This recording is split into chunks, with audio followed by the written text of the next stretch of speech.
Cinema के पर्दे पर शम्मी कपूर के अभिनय और डांस के दर्शक दीवाने थे तो उनकी दरिया दिली और जिंदा दिली के किस्से भी मशहूर थे।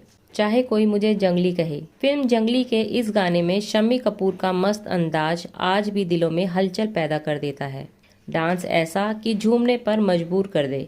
निर्देशक राहुल रवेल बताते हैं, शम्मी कपूर जी के साथ मैंने बतौर निर्देशक पहली बार फिल्म बीवी ओ बीवी में काम किया था। बस 2 दिन काम किया था, पर उन्होंने इतना प्रभावित किया कि जब बेताब की कास्टिंग का वक्त आया तो मेरे जहन में शम्मी जी का ख्याल ही आया। बेताब का निर्देशन मुझे करना था। धर्म जी इस फिल्म के निर्माता थे, लेकिन धन से जुड़े मामले उनके जीजा बिक्रमजीत देखा करते थे। बेताब के लिए मैंने शम्मी जी से बात की। उस समय काम के एवज में उन्होंने 3 लाख रुपए मांगे। मैंने ये बात जाकर बिक्रमजीत से कही।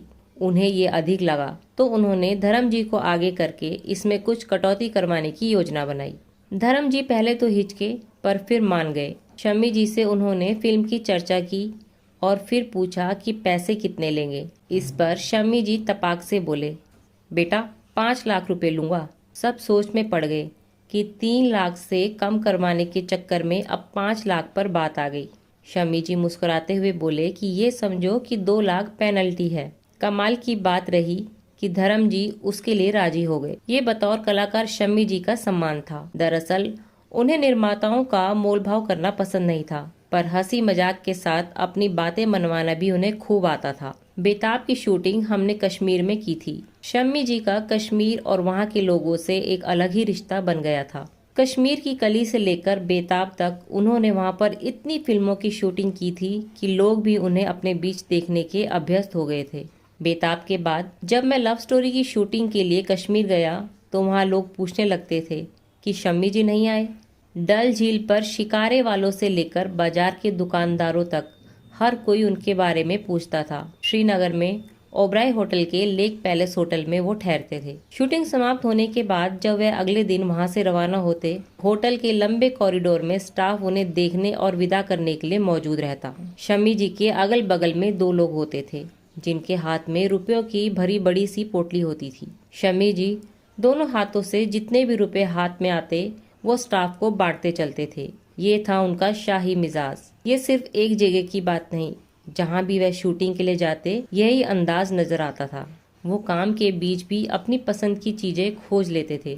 शूटिंग लोकेशन पर पहुंचकर वो सबसे पहले ये तय करते थे कि वहाँ कौन सी बेहतरीन रेस्टोरेंट है और उनके कौन से व्यंजन मशहूर हैं। ये आदत तो राज कपूर साहब में भी थी, या यूं कहें कि इस मामले में पूरी कपूर फैमिली का मिजाज एक सा था। शूटिंग समाप्त होने के बाद में या उसके बीच में वो यूनिट के सदस्यों के लिए पार्टी देते थे। जब उनकी फिल्मों की शूटिंग कश्मीर में होती थी तो वो शिकारे पर पार्टी देते थे। वह खाने पीने के खूब शौकीन थे, हर व्यंजन का स्वाद जरूर चखते थे। पहली पत्नी गीता दत्त की मृत्यु के बाद वह थोड़ा शांत हो गए थे। बच्चे छोटे थे, वह भी अकेलापन महसूस करते थे। उसी दौरान उनके जीवन में लीला देवी ने दस्तक दी, जिन्होंने उनकी जिंदगी को फिर से खूबसूरत बना दिया। राज कपूर जी की बेटी रितु की शादी के कार्यक्रम चल रहे थे।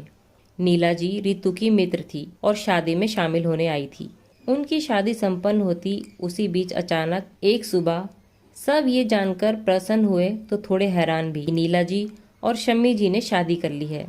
रितु जी की जो सहेली थी वो अब रिश्ते में उनकी चाची थी। हालांकि शम्मी जी की पत्नी के रूप में नीला जी ने हर रिश्ते को पूरी गरिमा से निभाया। शम्मी जी ने हर मोड़ पर जिंदगी को भरपूर जिया। एक बार उनकी तबीयत खराब हुई। शम्मी जी को अस्पताल में भर्ती होना पड़ा।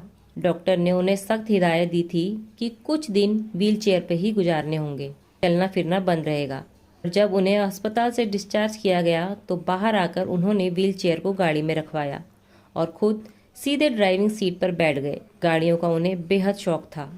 डिस्चार्ज होने से पहले खास तौर पर उन्होंने मर्सिडीज खरीदी थी। उसकी ड्राइविंग का रोमांच वो मिस नहीं करना चाहते थे। एक बार उन्होंने राहुल रवेल से कहा कि जिस दिन आपने ये मान लिया कि मुझसे ये काम नहीं होगा, उस दिन वहीं थम जाएंगे। सोच तो ये होनी चाहिए कि परेशानियां हुई तो क्या हुआ, अभी मैं जिंदा हूँ और जब तक ये ज़िंदगी है उसे खुलकर जीऊँगा। तो दोस्तों, हमारी दी जानकारी आपको कैसी लगी कमेंट बॉक्स में ज़रूर बताएं। जानकारी पसंद आए तो वीडियो को लाइक करें, चैनल को सब्सक्राइब करना ना भूलें।